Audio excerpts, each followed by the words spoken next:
தூத்துக்குடி மாநகர திமுக பொது உறுப்பினர்கள் கூட்டம் பிரைன் நகர் பகுதியில் நடைபெற்றது. கூட்டத்திற்கு மாநகர மேயர் ஜெகன் பெரியசாமி, மாநகர செயலாளர் ஆனந்தசேகரன் முன்னிலை வகித்தனர். வடக்கு மாவட்ட திமுக செயலாளரும் சமூக நலன் மற்றும் மகளிர் உரிமைத்துறை அமைச்சருமான கீதா ஜீவன் தலைமை வகித்து பேசுகையில், கடந்த நாடாளுமன்ற தேர்தலில் முதலமைச்சர் அறிவுரையின்படி செயல்பட்டதால் 40 தொகுதிகளிலும் நாம் வெற்றி பெற்றோம். அதேபோல் 2026 சட்டமன்ற தேர்தலில் சிறப்பாக பணியாற்ற வேண்டும். 200 தொகுதியை இலக்காக கொண்ட முதலமைச்சரின் உத்தரவை நிறைவேற்றி அதனையும் கடந்து அதிக தொகுதிகளில் வெற்றி பெற வேண்டும்.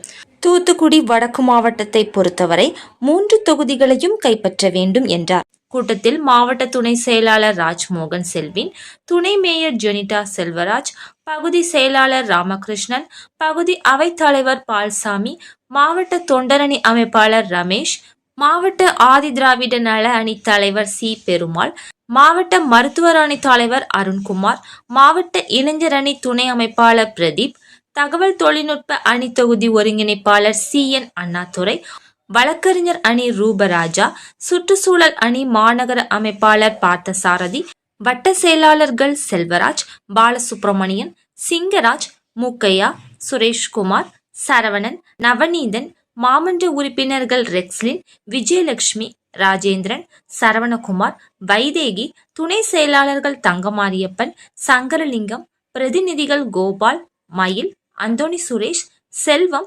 மாணவரணி பாலா, சத்யா மற்றும் ஆல்பர்ட் உள்ளிட்ட பலர் கலந்து கொண்டனர்.